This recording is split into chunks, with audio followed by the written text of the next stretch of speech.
One night near the dense forests of Hood River County, Oregon, a pickup truck stops outside the Blue Angel Motel. Inside, R.C. lights a cigarette and glances at his date, a woman he met earlier that evening. After some flirtation, she leans in, compliments his kiss, and he blushes, asking if she still wants to rent a room.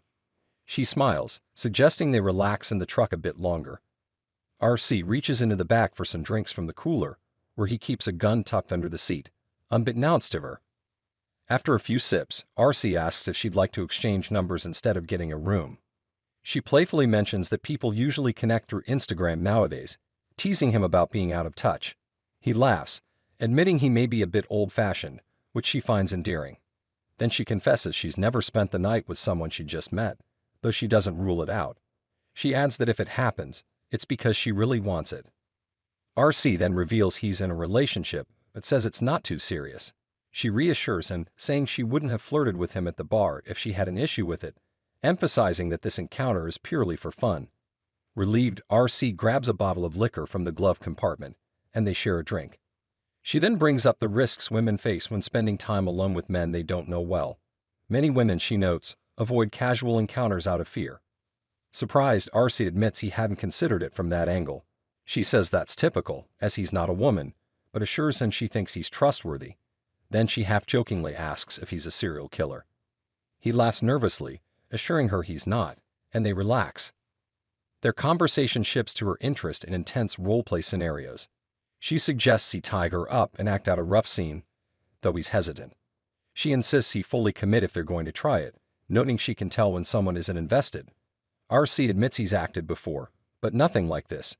She playfully proposes a romantic storyline where he's the bad guy, even asking him not to stop if she says no during the act, reassuring him that she's consenting now. Still uncertain, R.C. eventually agrees, stashing his pistol in his ankle holster as they prepare. They settle on Mr. Snuffleupagus as a safe word. Later in the motel room, R.C. cautiously follows her instructions, binding her wrists with leather cuffs to the headboard. She urges him to go harder, but when she tells him to stop, he's uncomfortable and pulls back, aware that it's only a role play. She sighs, frustrated, and asks him to release her. She wonders aloud if the experience feels wrong because it's with him, but he jokes it might be for the best as they're just getting to know each other. They continue talking, and she teases him about wanting a relationship beyond that night. Claiming she isn't on social media, she leans into her air of mystery, which only makes him want her number more. They share another kiss, but when he grabs a condom, she stops him, saying he's too eager. Exasperated, he decides to cuff her hands again, despite her telling him not to. She clarifies that just because she asked for restraint once doesn't mean he can repeat it without permission. R.C., however, takes control, slapping her as part of the act. She quickly says the safe word, Mr. Snuffleupagus, prompting him to stop immediately. He releases her, apologizing for taking things too far, thinking it was what she wanted. Unexpectedly, she laughs, complimenting his performance. Confused, he asks why she used the safe word if she was enjoying it, and she explains she just needed a moment to pause. As they kiss again, she momentarily imagines him as something sinister, staring at him with a mix of fear and distrust. Sensing her shift, he asks if she's okay. She dismisses it, calling him handsome, and to break the tension, takes out a bavy with some substances, suggesting they both unwind. Initially, R.C. hesitates, mentioning it's almost morning and that he hasn't used in a long time. But when the woman reminds him it's her birthday and says the substance excites her for intimacy, he gives in. She sets up 2 lines of powder on a hand mirror, carefully sprinkling a second, similar-looking powder beside the first. After they each take a line, they start kissing again. Moments later, though, she abruptly pulls away and starts putting on her shoes, leaving R.C. confused. When he asks if they're going to follow through with their plans, she teases him, saying they will, if he still has the energy in 5 minutes. Frustrated, he starts dressing and tells her to find her own way home. Seeing he's serious, she grabs her bag and locks herself in the bathroom. Inside the bathroom, she opens her backpack, taking out a pocket knife and a taser. But when she returns, she finds the motel door open and R.C. nowhere to be seen. Stepping outside, she spots him disoriented and struggling to crawl away. Calmly, she grabs him by the legs and drags him back into the room. Laying him on the bed, R.C. weakly asks why she isn't affected by the powder. Smiling, she holds up the vial and reveals that she slipped him a sedative. She lies down beside him, claiming she hadn't planned for things to go this way. She just wanted some fun. Turning on the radio, she starts singing along, and then she takes off his boot, stuffs his sock into his mouth, and pulls out her pocket knife, using it to carve into his chest. After this brutal act, she goes back to the bathroom to clean her hands with a washcloth, removing a red wig to reveal her natural blonde hair beneath. She tosses RC's phone in the toilet, and while rifling through his wallet, she discovers he's a police officer. Returning to the bedroom, she straddles him, wiping the blood to reveal she's carved the letters E and L into his skin. She hints that although she's done this to others, RC is her first with initials on the chest. Lifting her knife, ready to finish him off, she's taken by surprise when RC pulls out his hidden pistol and fires, shooting off part of her ear. Terrified, she flees the room, jumps off the balcony, and dashes to the motel's front desk, begging for help. Meanwhile, RC drags himself to the corner table, snorting the remaining powder in a desperate attempt to counter the sedative's effects. At the front desk, the woman frantically tells the clerk, Libby, to lock the door. When Libby asks if they have any weapons, she responds that they only have a baseball bat. Libby instructs another guest, Tanya, to call the police, but the woman quickly stabs Libby in the neck, killing her.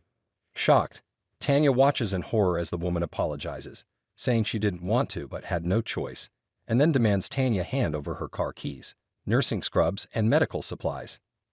As the woman speeds away from the motel, RC chases her in his truck, struggling to stay alert by snorting the rest of the powder he has left.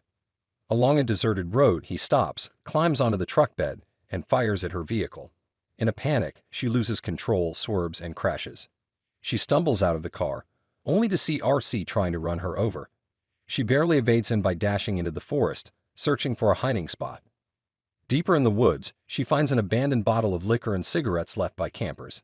After removing her ear bandage, she disinfects the wound with the alcohol, then lights a cigarette to calm herself before moving on. Meanwhile, nearby, a couple named Genevieve and Frederick enjoy a quiet morning together over coffee. After breakfast, they sit by the window, working on a puzzle, when they spot the woman banging frantically on their front door. Back in the woods, RC discovers her discarded liquor bottle and bloody bandage, realizing he's closing in on her trail. At the house, Frederick cautiously opens the door while Genevieve holds a can of bear spray. Exhausted, the woman pleads for help and collapses into their arms.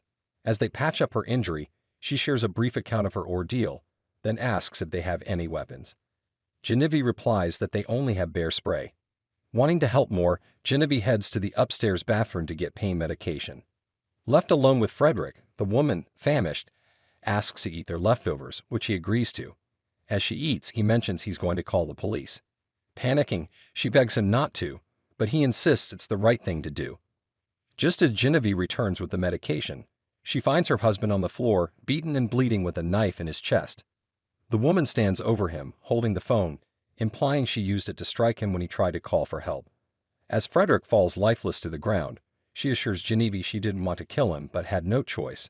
She promises Genevieve that she'll spare her if she cooperates. The woman asks if there's a secure room where she can lock Genevieve away. Still in shock, Genevieve mentions they have a storm shelter outside, stocked with supplies for emergencies.